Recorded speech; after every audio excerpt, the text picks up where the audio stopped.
Hey there, friends and enemies, Joker here again, and in my opinion, Wizards of the Coast has a major problem on their hands with regards to how they print and distribute certain Magic the Gathering sets.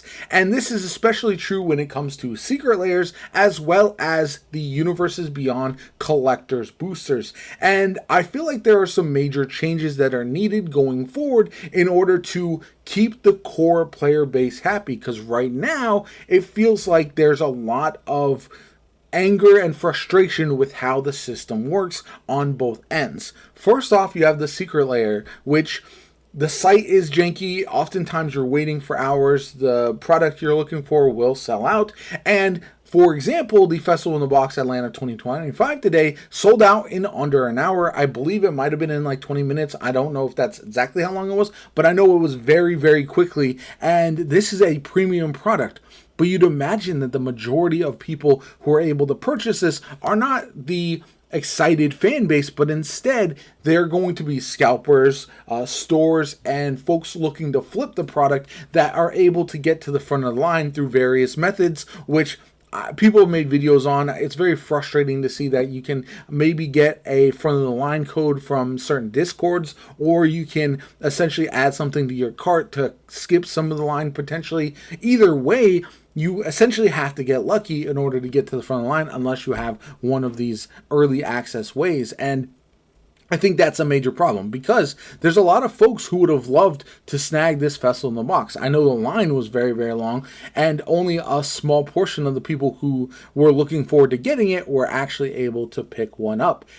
And I don't know if print on demand is going to be the solution, but I do feel like there's got to be either second runs of these products or some kind of way to increase the total amount to accommodate for a growing player base, which I don't know if Wizards has fully been able to wrap their heads around, unless they are strictly looking at it from a FOMO perspective and trying to make sure that prices spike because people are unable to obtain the product. It's aspirational and not something that can be easily obtained.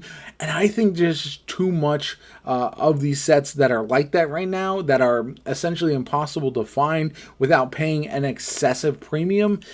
And that's just going to continue to get worse as you have these Universes Beyond sets, for example, that are really bringing in the hardcore fans from those other franchises who are collecting, who are maybe starting Magic for the very first time. And that's a good thing.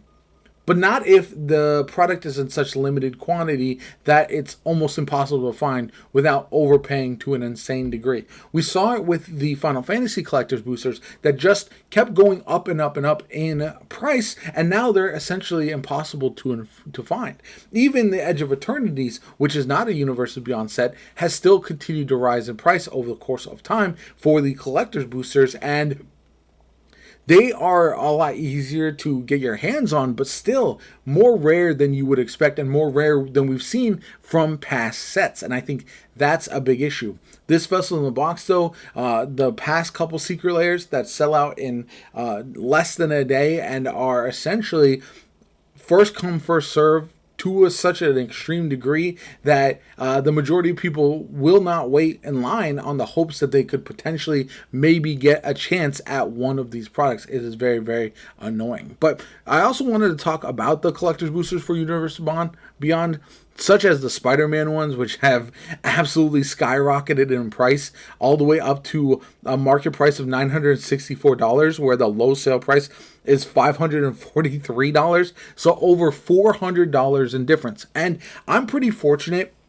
I was able to get passes for MagicCon Atlanta. I will be attending. I was able to get 3 passes, which includes the pass that I got. The premium one includes 2 collector's boosters each, and the price of one collector's booster is about the same as how much those tickets cost right now. So definitely a win for that, but otherwise it's just incredibly frustrating to see how much this has all spiked, and it's just, quite frankly, out of control. Yes, there's always going to be a level of this, right?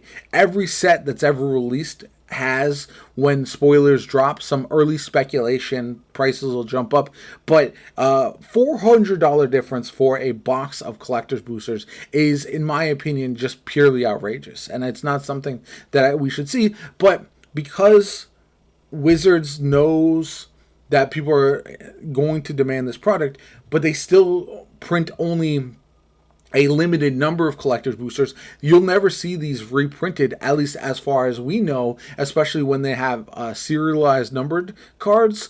And so, because you won't have a chance for those in the future collector's boosters, if they want to print it, they just don't print anymore. And now it becomes such a scarce commodity that prices are outrageous and people get frustrated. So, I do think this could potentially start harming the overall player base. Maybe less of an issue when we start getting 6+ sets a year next year, where we have so much product that nobody can purchase all of it.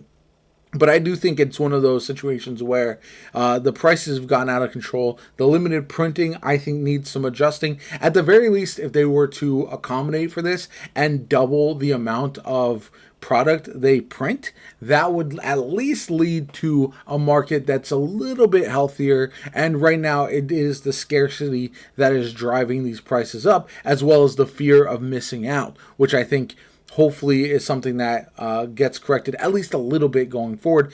I don't know what the fix is for the Secret Lair site. I know it's a major issue. I don't know if they can prevent the bad actors, from obtaining a lot of product and then trying to redistribute for a heavily increased price. But I do hope there are some methods put into place going forward that they do try to correct this, because otherwise there will definitely be some players who ultimately quit the game because all this going on. So I'd love to hear from you guys. Do you agree or disagree? Let me know why in the comments down below. Like the video, as always, comment, subscribe. Have a good one, and I'll catch you all later.